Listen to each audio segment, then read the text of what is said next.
Good afternoon, Maria Vladimirovna. We have a question for you related to Ukraine. We asked it some time ago, but just the other day, Ukrainian intelligence again made claims that after the United States and Israel started their war with Iran, Russia has been providing the Islamic Republic with lists of military and infrastructure targets in the Middle East for subsequent strikes against them, and that Russian and Iranian hackers have joined forces in cyberspace. How could you comment on these claims? I have a question. From the perspective of the so-called Ukrainian intelligence, did Iranian hackers not join their efforts with the notorious Russian hackers to interfere in elections, for example, in the US? Did this union take place only now? Listen, are you truly suggesting taking the statement of the so-called Ukrainian intelligence on faith? But I understand that by appealing to us, you are not taking their words on faith, but rather wish to verify them.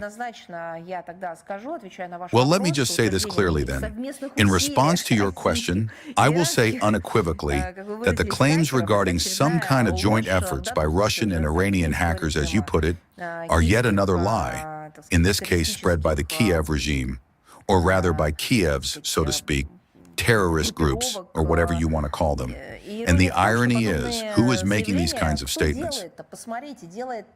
Look, it is that very same group that is conducting a large-scale malicious campaign against Russia in cyberspace, both through Ukraine's intelligence services and with the help of criminal cyber groups under their control.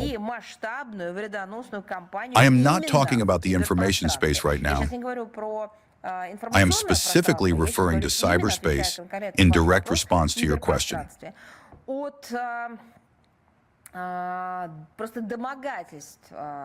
From simple harassment to, or rather, attacks against Russian citizens, telephone scams, email hacks, the illegal collection and misuse of personal data, all the way to, so to speak, cyber attacks targeting government servers, including, so to speak, blockages, intrusions, and so on and so forth.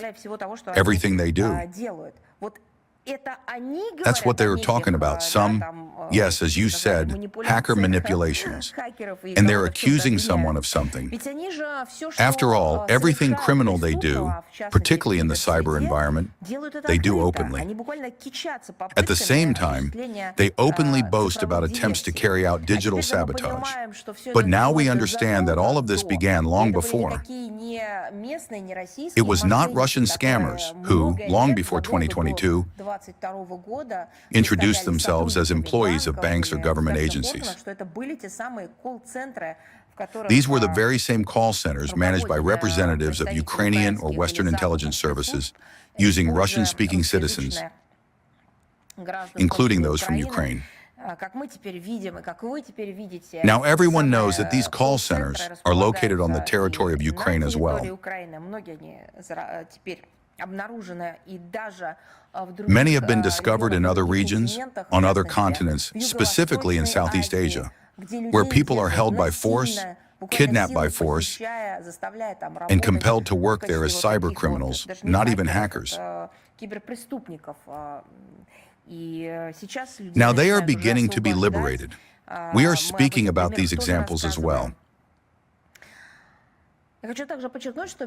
I will emphasize that the targets of Ukrainian hackers, or cyber criminals as you call them, are mainly civilian objects.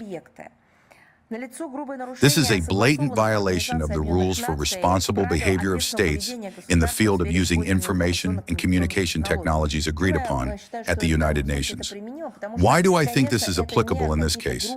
Because, of course, these are not just any private groups, but criminal ones. These are, of course, specialized units, organized under the auspices of the so-called Ukrainian state, the Kiev regime, that engage in cybercrimes. For this purpose, they both recruit ordinary citizens and use other capabilities, or conversely, new technological developments. But one way or another, all of this is done precisely under the auspices of the Kiev regime. We are convinced that the long-term threat to international information security is posed precisely by the Kiev regime and those Western countries that sponsor it. At the instigation of its authorities and their Western sponsors, Ukraine has turned into a comfortable haven for hordes of cybercriminals and online scammers, whose illegal activity is not limited only to Russia, but is expanding to other countries as well. There have even been special operations carried out on the territory of European Union countries to expose, arrest, detain, and try specifically cybercriminals from the territory of Ukraine.